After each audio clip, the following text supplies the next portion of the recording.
Vamos directamente a la palabra del Señor. Como le dije recién, hoy quiero hablar rápidamente porque hemos tenido un contenido muy rico de tantas cosas, pero quería dejar una palabra de mi corazón. Quiero mirar 4 aspectos distintos que podrían ser mucho más, pero hoy, por la brevedad, quiero solamente hablar de 4. ¿Qué significa vivir bajo cielos abiertos? Una de las cosas que el Señor me mostraba era que vivir bajo cielos abiertos es vivir por fe y no por vista, porque el justo vivirá por la fe. Vivir por vista es vivir por lo que uno siente, vivir por las emociones, es vivir por los sentidos, lo que gusta, lo que palpa, lo que toca. Pero vivir por fe es vivir por lo que Dios ha dicho, vivir por su palabra, vivir por su promesa y que nosotros podamos creerla aunque no veamos nada. Por ejemplo, el médico te ha decretado que tú eres estéril, no puedes tener hijo, pero viene Dios y te dice: no hay estéril en mi casa y tú vas a tener también tu prole. Y tú has recibido, ¿no? Ese logo de Dios se transforma un día en rema y lo recibes y lo crees. Y comienzas a caminar por fe en esa palabra hasta que lo imposible se hace posible. Estamos viviendo en tiempos donde nos bombardean y nos ametrallan sobre lo malo que va a estar este año. En lo económico, en lo saludable por causa de la epidemia y por todo. Sin embargo, los que caminamos por fe no estamos creyendo en las noticias y tal vez en los buenos argumentos naturales que dan los profesionales médicos, pero yo por las dudas o por la fe, todas las mañanas me vacuno con el Señor. Como no creo tanto en la rusa ni en la otra, yo creo más en el poder efectivo de la sangre de Cristo. Le digo: Señor, no te olvides esta mañana de echarme una inyección para poder cubrirme contigo y pasar por alto todo aquello que pueda venir contra mí.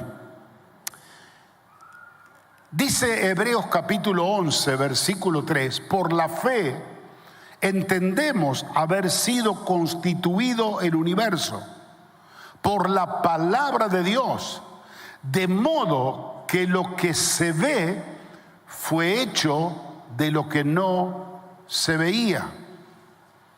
La fe, solamente la fe, es lo que te hace comprender, por ejemplo, la creación del universo, porque ¿quién lo dice esto? Lo dice la palabra de Dios. Y yo, al creer la palabra de Dios me dice que de la nada, de lo que no era, surgió lo que es, que fue constituido por el poder de la palabra. Entre lo que no era y lo que es, algo accionó en el medio, fue la palabra dada por Dios, y la palabra puesta en un ámbito de fe es la creadora de las cosas que no se ven. Y yo creo que de alguna manera este es un principio espiritual que tenemos que llevar a cabo. Nosotros no vemos nada de repente, lo único que tenemos a nuestro alcance es la palabra y es la promesa. Y tenemos 2 alternativas: o caminamos por vista y nos movemos por lo que tenemos y caminamos por lo que nos dicen que va a suceder, o hacemos caso omiso a todo eso y nos paramos y nos plantamos en la promesa del Señor, que dice: no he visto justo desamparado, ni que su simiente mendigue pan. Y aunque vengan cayéndose todos económicamente, yo sé que el justo florecerá como la palmera y va a ver la gloria de Dios manifestada. Porque no dependemos de un sistema, dependemos de Dios. Entonces, primera cosa, voy a ir rapidito para no cansarlo. Primera cosa es vivir por fe. Caminar bajo cielos abiertos es tener la capacidad de vivir creyéndole a Dios y a su palabra y no condicionarnos por el sistema de lo que vemos o lo que escuchamos. Segundo, vivir por fe es para mí vivir en conexión con lo eterno, vivir en conexión con lo sobrenatural, caminando en combinación con Dios y su hermosa palabra. Cuando nosotros pensamos en esto, vienen algunas cosas y a mi mente que le he querido fundamentar en algún versículo. En el libro de Mateo, por favor, está la historia de cuando Jesús fue bautizado. Mateo capítulo 3, versículo 16 y 17 dice: Jesús, después que fue bautizado, subió del agua y aquí los cielos fueron abiertos. Y vio el Espíritu de Dios que descendía en forma de paloma que venía sobre él. Y hubo una voz de los cielos que decía: este es mi Hijo amado, en quien tengo complacencia. La obediencia del bautismo fue un mandato del Señor que luego Él lo establece. De hecho, que Juan el Bautista no lo quería bautizar. Dice: yo necesito ser bautizado por ti, pero Jesús le dijo: es menester cumplir con toda justicia, yo quiero que me bautice. Fue bautizado Jesús y cuando sale del agua, los cielos se abrieron. La obediencia al Señor y a su palabra te abre los cielos y te comunica, te pone en conexión con lo divino, con lo celestial y con lo eterno. Y él pudo no solo escuchar: este es mi Hijo en el cual tengo complacencia. Él pudo ver la paloma del Espíritu Santo que vino, se asentó sobre su cabeza. Él pudo ver y pudieron dar testimonio, inclusive Juan el Bautista, que era el profeta que lo introduce, que no era un llanero solitario este Jesús de Nazaret el que caminaba sobre la tierra. Era alguien que, aunque tenía forma humana, tenía totalmente una esencia divina y su conexión espiritual estaba con el cielo. Era una persona que podía demostrar de que a pesar de que él podía caminar, trabajar, correr como los demás y mostrar toda la faceta humana, había algo que lo identificaba, que lo caracterizaba y que lo hacía un ser diferente. La conexión de él estaba con el cielo. Cuando él se bautizó no le dieron un certificado, le dijeron: ahora eres miembro de la comunidad X. No, cuando él se bautizó, los cielos se abrieron y aplaudieron desde los cielos.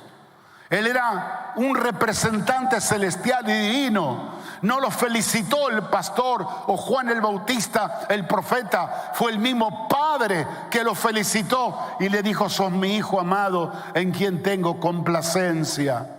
Y le dijo: no vas a estar solo, ahí va mi Espíritu. Y en forma de paloma se lo mandó, que asentó sobre su cabeza para dar testimonio. Yo creo, mi amado hermano, que Dios nos está llamando a transformar lo que nosotros nos hemos acostumbrado a vivir en un marco de religiosidad y hacer de la vida cristiana una teología, de hacer de la vida cristiana una doctrina, de hacer de la vida cristiana un formato religioso, que algunos lo hacen los domingos a la mañana, otros domingos a la noche, otros solo los viernes de milagro, otros solo lo escuchan por radio, por internet. Que todo esto nos sirva para llevarnos a un nivel de excelencia donde podamos caminar bajo una esfera sobrenatural, conectado con lo divino, con lo sobrenatural, con lo eterno, caminando tomado de la mano de Dios. El domingo pasado, cuando yo hablaba, que no sé, fue creo a la noche que prediqué, en una de las partes cuando Jesús va a Getsemaní con sus discípulos, en uno de los evangelios dice que él estaba derramando su alma delante de Dios en aflicción. Su sudor era como grandes gotas de sangre que caían sobre la tierra. Y él oraba y gemía: Padre, que no se haga mi voluntad sino la tuya. Y mientras él gemía, sus intercesores estaban durmiendo y los demás no entendían lo que estaba pasando, dice que el Señor mandó ángeles para fortalecerlo. Siendo el Hijo de Dios, cayó en estado de debilidad, de angustia, de profunda tristeza. Estaba por entregar su vida en ofrenda sacrificial por el mundo. Estaba luchando si llamaba a 12 legiones de ángeles y los consuma a todos, o rendirse a la voluntad de Dios, aunque le dolía y aunque era fuerte. Pero viendo Dios su estado de tanta necesidad, como cantaba recién la canción Lorena, lo único que soy, una persona que te necesito, le mandó los ángeles. ¿Por qué? Porque él vivía en conexión con lo divino y con lo eterno.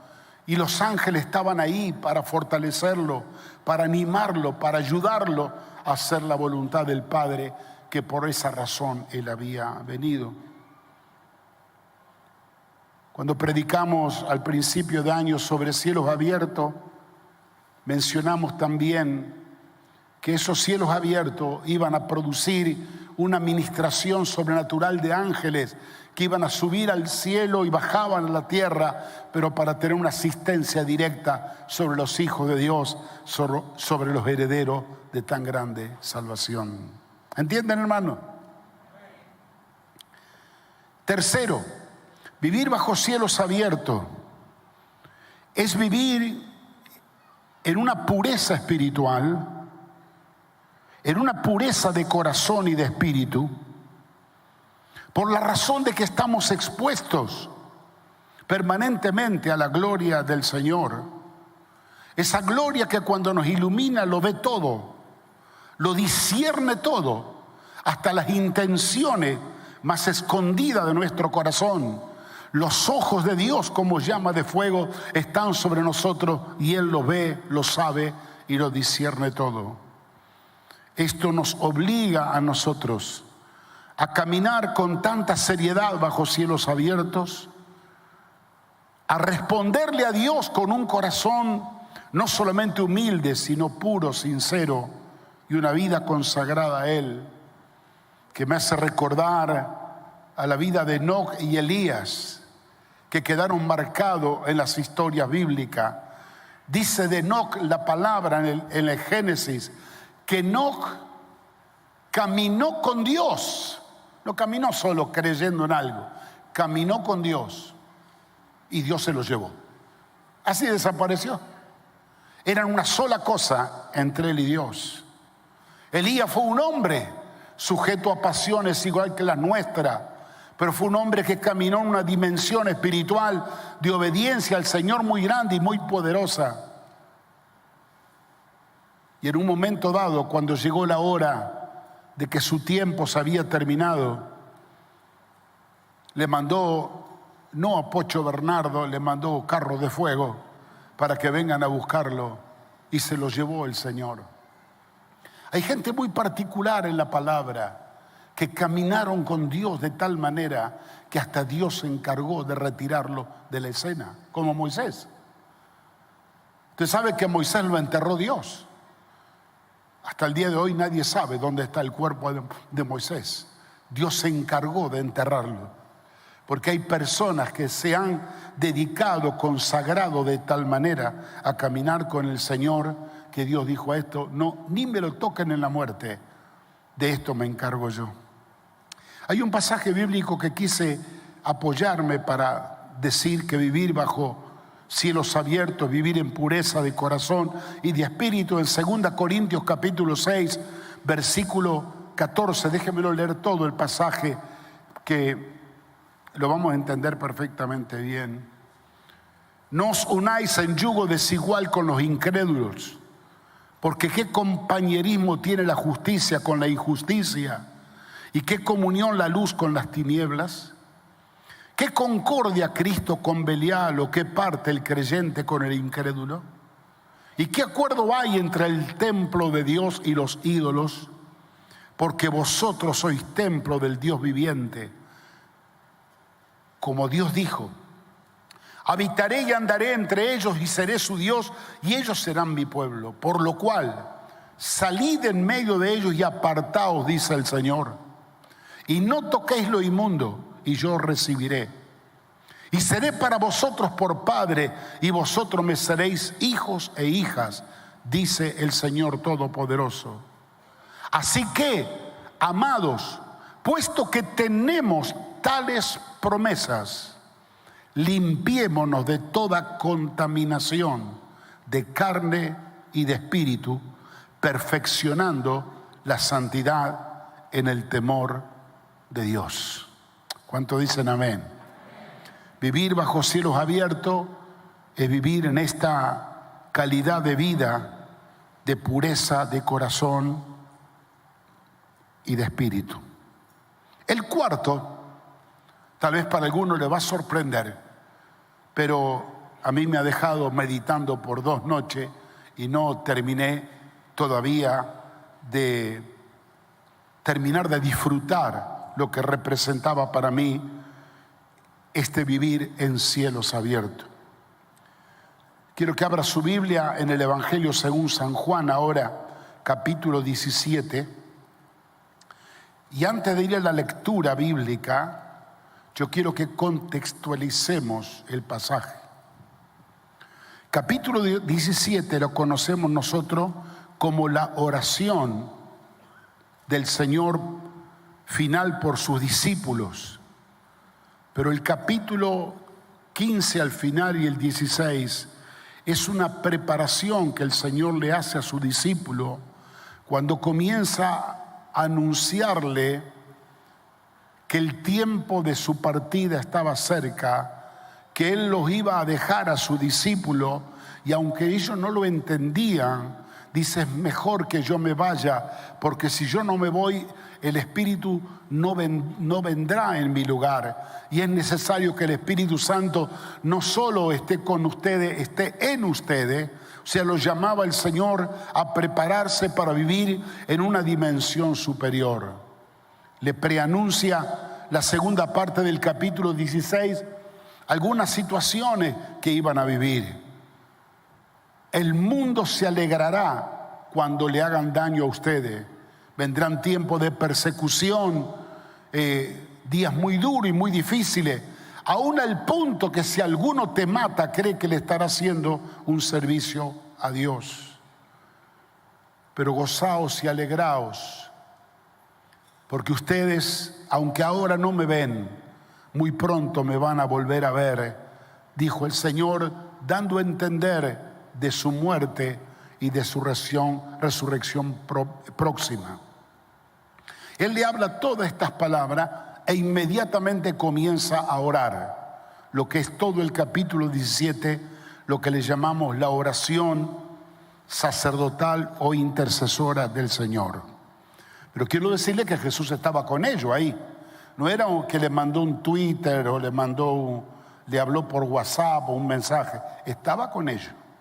Pero quiero que escuchen y vean la dimensión de esta oración. Por ejemplo, el capítulo 17, versículo 11. Dice el Señor en la oración: y ya no estoy en el mundo, mas estos están en el mundo. Y yo voy a ti, Padre Santo, a lo que me has dado, guárdalos en tu nombre, para que sean uno así como nosotros. Pero quiero resaltar la primera parte del versículo. Él estaba hablando y orando por su discípulo y le dice esta palabra: ya no estoy en el mundo, pero ellos sí están en el mundo. Hace una diferencia entre él, que estaba allí presente, y los discípulos que también estaban presentes. ¿Cómo se entiende esto? Yo no estoy ya en el mundo, ellos sí están en el mundo. Y hace un pedido especial al Padre para que sean guardados en su nombre y que mantengan este espíritu de unidad. Y agrega: yo ya voy al Padre. Padre, yo ya voy a ti. Esto está en el mundo, pero yo no estoy en el mundo. ¿Dónde estaba? Segundo versículo, versículo 12. Cuando estaba con ellos en el mundo, sigue agregando, cuando estaba con ellos en el mundo, yo los guardaba en tu nombre. A los que me diste, yo los guardé, y ninguno de ellos se perdió, sino el hijo de perdición, para que la escritura se cumpliese. Todavía no se había manifestado quién era el hijo de perdición, y él ya lo manifiesta. Cuando yo estaba con ellos en el mundo, dice el verso 12, yo los guardaba. ¿Y a dónde estaba ahora? Versículo 13 y 14. Pero ahora, dice el Señor, voy a ti. Y hablo esto en el mundo para que tengan mi gozo cumplido en sí mismo. Yo les he dado tu palabra y el mundo los aborreció porque no son del mundo como tampoco yo soy del mundo. Aquí ya hace una diferencia. Él declara que él no es del mundo, que los discípulos tampoco no son del mundo, pero agrega, yo voy al Padre, y en los versículos anteriores dice, yo ya no estoy en el mundo, ellos sí están en el mundo. Un versículo más para poder aclarar el concepto. Versículo 24. Padre, aquello que me has dado, hablando de los discípulos, quiero que donde yo estoy, también ellos estén conmigo, para que vean mi gloria que me has dado, porque me has amado desde antes de la fundación del mundo. Padre, aquello que me has dado, quiero que donde yo estoy, ellos estén conmigo, para que vean mi gloria. Pregunto, ¿dónde estaba el Señor? Si él estaba parado acá y le estaba hablando a sus discípulos.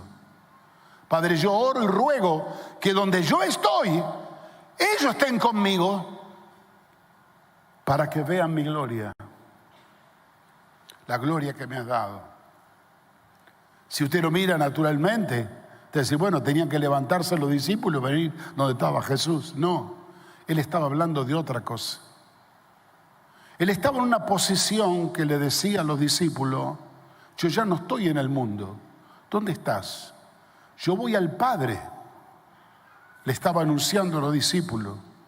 Estoy en un lugar que donde yo estoy, le pido al Padre que ustedes vengan y estén conmigo, porque es el lugar donde ustedes van a ver mi gloria, la gloria que el Señor me ha dado.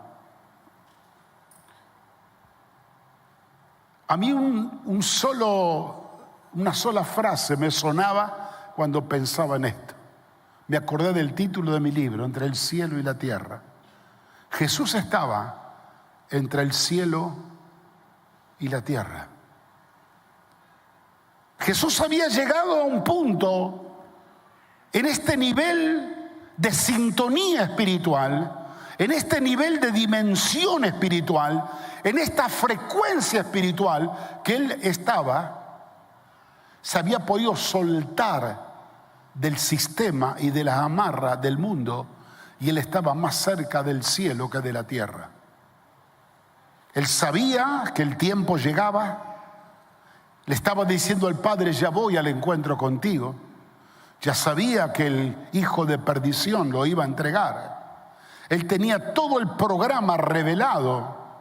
Y el Señor lo eleva a una dimensión y a una frecuencia y a una sintonía espiritual que estando Él en la tierra, Él podía estar viviendo en el cielo. No sé si me entiende lo que digo. Claro, algunos dicen podía ser porque ya se estaba preparando para la partida, porque ya el Señor los llevaba. Puede ser, pasaron muchas cosas después de esto.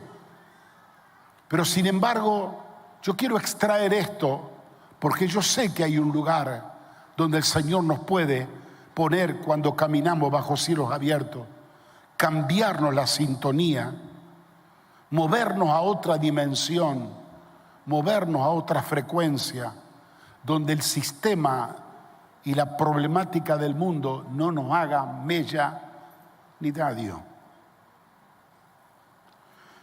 Hay hechos que me acuerdo y algunos podrían ser autorreferenciales, pero no quiero darle trascendencia ni doctrina a algo que han sido simplemente experiencia.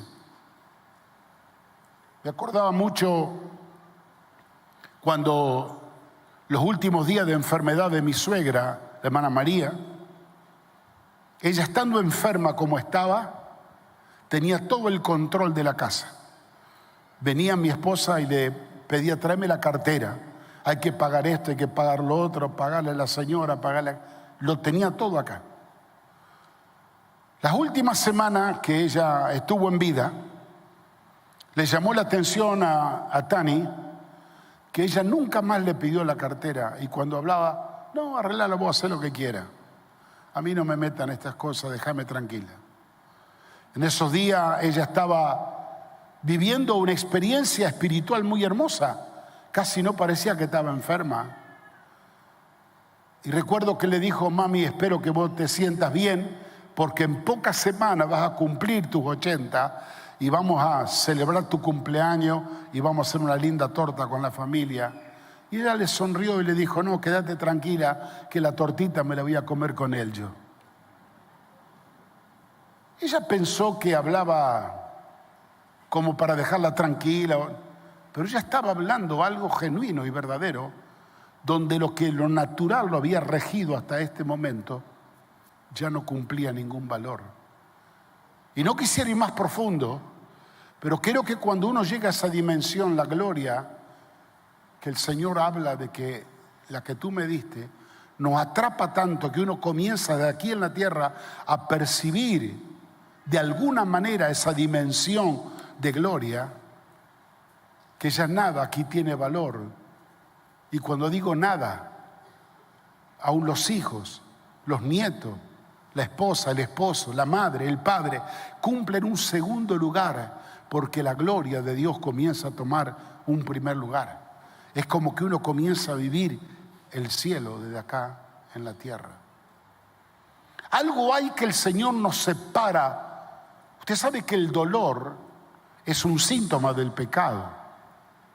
Por eso dice la palabra que en la cruz Él llevó y sufrió nuestros dolores. Siempre me llamó la atención a mí que cuando yo tuve mi accidente, nunca jamás en la vida tuve un dolor. Y estando dentro de los hierros retorcidos, me cuenta mi cuñado Hugo, que vino el médico y la policía y me hablaban y me preguntaban, y yo le contesté todo, y yo tenía los hierros clavados por todo el cuerpo, y yo no sufrí dolor. Absolutamente nada. Y recuerdo que un día Tani predicó sobre cuando Moisés fue escondido en el hueco de la roca, que fue escondido en el hueco de su mano. Ella hablaba de eso, de lo que el Señor me escondió a mí, para no padecer el dolor del sufrimiento, hasta que el Señor terminó su obra. Siempre me acuerdo de la historia de los 3 pastores que murieron en el accidente en Tucumán, que me tocó estar allí en el velorio, que yo cada vez que lo cuento no lo puedo entender. Iban en la ruta, recién terminaba la reunión, los 4, iban 3 pastores y la esposa de uno de ellos. Venían charlando, de repente se produce un silencio y una atmósfera en el automóvil que no había tema para hablar. Y cuando iban caminando, un pastor que era contador del ministerio iba manejando y quedó en una velocidad más o menos 120 kilómetros en la ruta, que estaba tranquila y no bajaba la velocidad, pero la esposa que venía atrás le gritó: Ricardo, baja la velocidad porque yo allá a lo lejos veo un camión que está detenido. Y él no le contestó nada. El resto de los pastores no le contestaban nada. Y se estaba acercando ya cerca de 100 metros y le gritaba: Ricardo, baja la velocidad, frená por favor, mirá el camión. Nadie le contestó nada. Terminan estrellándose contra el camión. Y el camión era un camión que tenía palanquillas de hierro que le entraron por el vidrio y los mató a los 3. Se salvó ella porque se tiró debajo del asiento. Y hablábamos con los pastores que escuchábamos esa historia de la esposa. Ellos ya no estaban ahí. Y al no estar ahí no sintieron ningún dolor. No fue el accidente que lo mató, fue el Señor que lo llamó. No sé quién conoce la historia del hijo del pastor Naranjo, 17 años, Albertito Naranjo, un ángel de Dios. Un ángel de Dios ese chico. Solo ese vivía con cielo abierto en conexión con el cielo. Un día estaba trabajando en un edificio, en un 7º piso de pintor. Y su compañero, un señor de 55 años, inconverso, le dijo: amigo, te voy a contar cómo es la muerte de un cristiano. Bueno, él no sabía nada. Contame. Dice: si yo me caigo de aquí arriba, del 7º piso allá abajo, ¿qué van a decir los diarios mañana? Que por un accidente un joven cayó del 7º piso y murió porque se reventó el vaso sanguíneo, el golpe lo mató. Todo eso es mentira, dice. ¿Por qué mentira? No. Si yo caigo acá es porque el Señor me llamó del 7º piso. Mi verdadero ser interior, el verdadero Alberto Naranjo, fue tomado por el Señor y lo que cae es el cuerpo muerto. Por eso la muerte para un hijo de Dios no hay dolor. En la muerte uno no siente nada. Siente que deja la jaula de este cuerpo de carne y entra en la libertad gloriosa espiritual para ser revestido de la nueva vestidura espiritual. Él se quedó escuchando esa historia. A la mañana siguiente pasaba el camión a buscar a todos los empleados y sube Albertito. Atrás, como van, ¿vio los que van recogiendo basura? Así se subió Albertito. Y da una curva en una esquina media cerrada y Alberto se cae, según cuentan la gente, golpea la cabeza contra el cordón y se muere. 17 años. Ese día predicó en el funeral el compañero de él. El compañero inconverso predicó en el funeral y contó lo que Albertito le había contado, cómo era la muerte de los hijos de Dios. Cuando uno camina bajo cielos abiertos, entra en una dimensión espiritual que aunque está en la tierra, no está en la tierra. Que aunque camina y tiene familia y trabaja, es una sintonía, es una dimensión, es una frecuencia que la carne no lo puede entender. Y a veces se quiere explicar, pero no se puede. O los otros que no han entrado en esta experiencia de Juan 17 comienzan a recriminar: y este raro o esta rara, ¿qué le está pasando? ¿Por qué no se da cuenta y no disfruta o no ve, mira lo que... No, es que está en otro lugar espiritual. Un lugar que no es privilegiado para algunos, es una bendición que es para todos. Tú puedes llegar a seguir siendo un gran padre, una gran madre, un gran esposo, un gran hijo, un gran empresario, un gran profesional, pero Dios te puede dar el privilegio de poder cambiar tu sintonía y no escuchar más el lenguaje del mundo, sino escuchar el lenguaje que se habla en el cielo: santo, santo, santo, Jehová de los ejércitos, toda la tierra está llena de su gloria.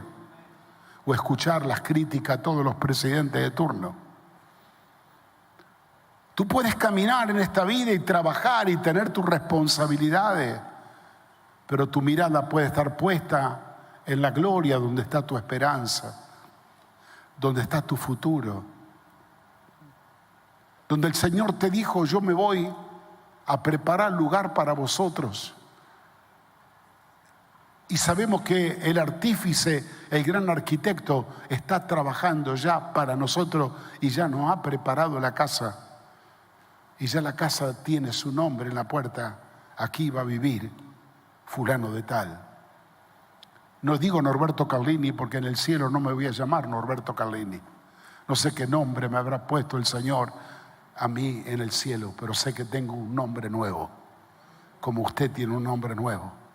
Esa identidad de redimido, ese nombre nuevo que el Señor te da, que te identifica que sos una nueva persona en Cristo, lavado y purificado y sellado por la sangre del Cordero. Termino diciendo esto, hermano, esta sencilla palabra. No nos conformemos a este presente siglo malo, dice el libro de Romanos. Renovemos nuestro entendimiento. Renovémonos para que podamos tener la capacidad que nosotros, aun siendo personas normales, comunes y silvestres como los demás, a causa de Cristo y de su Santo Espíritu que tenemos nosotros, podamos ser elevados a una dimensión que podamos vivir con los cielos abiertos. Cuando Esteban, por causa de su testimonio y su palabra, lo tiran afuera de la ciudad y lo están apedreando, y estaba Saulo de Tarso, quien sería mañana el apóstol Pablo, y era uno de los que lo estaba apedreando y matando. La turba no se pudo contener, porque él, en vez de gritar, jamás gritó: me duele, me están matando, pedía clemencia. No, su sonrisa de oreja a oreja le hacía sonreír, y lo único que dijo: yo veo los cielos abiertos y veo al Señor sentado en el trono, y mientras su rostro resplandecía como el sol, contando lo que él veía, porque estaba en esta dimensión espiritual de gloria, la lluvia de piedra caían sobre él, que lo mataron. Pero en ningún momento habla la palabra que él sintió algún dolor, porque quien siente el dolor es la carne, y él estaba en una dimensión del espíritu que no sentía absolutamente nada. Creo que es un desafío que Dios nos está llamando en estos días. Cuando más bravo se pone afuera, es cuando más lindo se tiene que poner adentro. En el mundo tendréis aflicción, pero confiad, yo he vencido al mundo. Y cuando en el mundo crece la maldad y el pecado, la Biblia dice que sobreabunda la gracia de Dios en medio de su pueblo. Yo creo, hermanos, que tenemos que empezar a caminar y mostrar en este tiempo que podemos movernos en una nueva dimensión. Nos ponemos de pie y oramos al Señor. Vamos. Aleluya. Denle un fuerte aplauso al Señor y vengan los adoradores y oramos y cantamos. Dios ha sido bueno, Dios ha sido bueno, Dios ha sido bueno, bueno es Dios. Cantemos una vez más.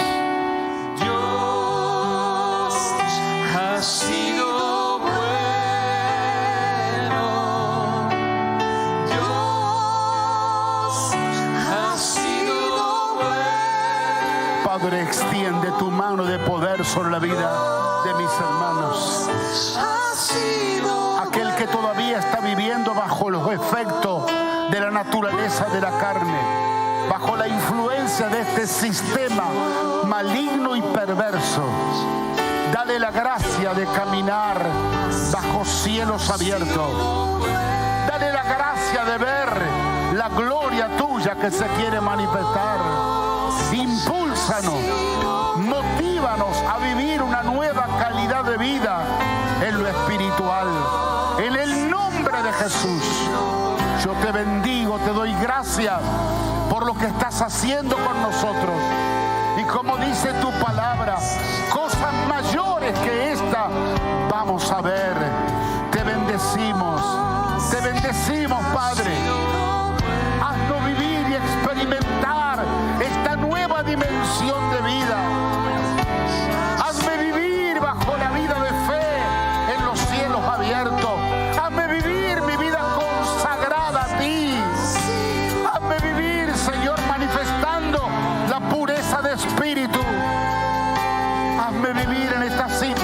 área espiritual desconocida para muchos. Te alabamos, Padre. Y ahora pido que extiendas tu mano sobre la vida de mis hermanos, aquel que está caído, enfermo, debilitado, aquel que está perturbado, aquel que no tiene todavía claridad en su vida. Bendícelo, Señor. Bendice cada familia, cada matrimonio. Bendice esta familia de los niños que fueron presentados. Bendice los racimos que se están abriendo. Bendice a tu pueblo. En el nombre de Jesús se ha hecho. Amén y amén. No deje de cantar, de alabar a Dios. Y nos despedimos recordando que a las 5 de la tarde tenemos la segunda reunión y a las 7 la última, donde estará también mi hermano Farías.